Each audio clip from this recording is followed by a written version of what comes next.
வண்ணா வாரு நீயும் பொண்ணா போற உன் பின்னால நிழலாக நானும் வார தானா பேசி இப்போ இதோ ஆன நம் வாழ்வில் கலந்த சினிமா ஸ்கிரிப்ட் தமிழகம் முழுவதும் வெளியாகி மிகப்பெரிய பரபரப்பாக ஓடிக்கிட்டு இருக்க படம் தான் தென் தமிழகம் அப்படின்ற படம். அந்த படத்தில் அழகான பாடல்களில் பாடியிருக்கக்கூடிய பாடகி நம்மளோட இருக்காங்க. அவங்ககிட்ட நிறையா விஷயங்கள் கேட்டு நம்ம தெரிஞ்சுக்கலாம். வாங்க. வணக்கம். என்னோடய பேர் நிகரிகா. ஃபோக் சாங் மாதிரி ஒரு பாட்டு பாடியிருக்கோம். அப்புறம் அது என்ன பாடல் சார்? வாண்ணா வார அப்படின்னு ஒரு சாங் பாடியிருக்கேன். வண்ணா வாரு நீயும் பொண்ணா போற உன் பின்னால நிழலாக நானும் வார தானா பேசி இப்போ இதோ ஆன உன்னால பித்தாகி போனேன் நானே.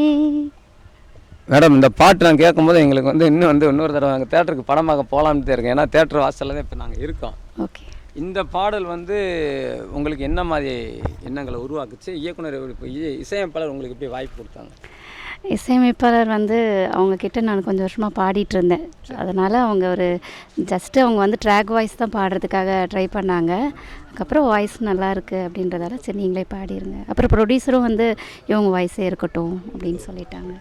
இவர் இசையமைப்பாளர் ஜித் அவர்கள் இன்னும் ஒரு 10 நாளைக்கு முன்னாடி பார்த்தீங்கன்னா வீமன் அப்படின்ற ஒரு படத்துலையும் இசையமைச்சிருந்தார். அது ஓடிடி பிளாட்ஃபார்மில் மிகுந்த வரவேற்பாக அந்த படம்லாம் போயிட்டுருக்கு. வேறு அவரோட இசையில் இப்போ தொடர்ந்து பாடிட்டுருக்கீங்களா? ஆமாம், தொடர்ந்து பாடிட்டுருக்கேன். ஆக்சுவலாக அவங்களுக்கு நான் எப்போயுமே ட்ராக் சிங்கராக அவர் சார் என்ன கம்போஸ் பண்ணாலும் அதுக்கு ட்ராக் சிங்கராக பாடுவேன். ஸோ இந்த 2 ஃபிலிமில் அவங்க எனக்கு சரி நீங்கள் பாடுங்க அப்படின்னு ஒரு வாய்ப்பு கொடுத்துருக்காங்க. இந்த படத்தை தேட்டரில் இப்போ பார்த்துட்டிங்களா? பார்த்துச்சுங்க சார். எந்த மாதிரி அனுபவத்தை உங்களுக்கு கொடுத்துச்சு இந்த பாடல்? ரொம்ப ஒரு ஹாப்பியாக இருந்துச்சு, ரொம்ப சந்தோஷம். ஏன்னா எப்போவுமே நாங்கள் ஒரு ப்ரோக்ராமில் பாடிட்டு அந்த மாதிரி இருக்கும்போது இப்போது தேட்டரில் பார்க்கும்போது கொஞ்சம் ஃபீல் நல்லா ஹாப்பியாக இருந்துச்சு. நாங்கள் அந்த சாங்கை MP3 நாங்கள் கேட்டோம். நீங்கள் ரெக்கார்டிங் தேட்டரில் பாடுறத கூட நாங்கள் பார்த்துருக்கோம். ரெண்டாவது பார்த்தீங்கன்னா நீங்கள் வாசித்து அந்த பாடின அந்த பாடலுக்கு அந்த படத்தோட கதாநாயகி லிப் மூமெண்ட்ஸ் பண்ணி பாடிருந்தாங்க. அதை பார்க்கும்போது உங்களுக்கு எப்படி இருந்துச்சு? ரொம்ப ஹாப்பியாக இருந்துச்சு. ஏன்னா நான் எப்போயுமே சினிமாவில் தான் நம்ம பார்த்துருப்போம் மற்ற ஹீரோயின்ஸ் பாட. இப்படி நம்ம சும்மா வீட்டில் வேணால் பாடியிருக்கலாம். இது ஃபஸ்ட் டைம் என்னோடய குரலுக்கு ஒரு ஹீரோயின் பாடுறது.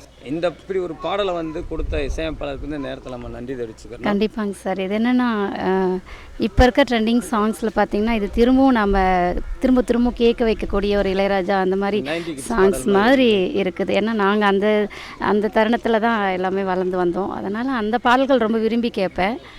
ஸோ இந்த சாங் அந்த மாதிரி ஒரு எஃபெக்டாக கொடுத்துச்சு, எனக்கு ஃபீல் கொடுத்துச்சு அந்த மாதிரி.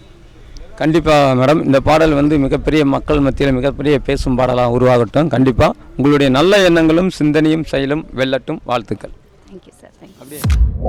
நம் வாழ்வில் கலந்த சினிமா ஸ்கிரிப்ட்.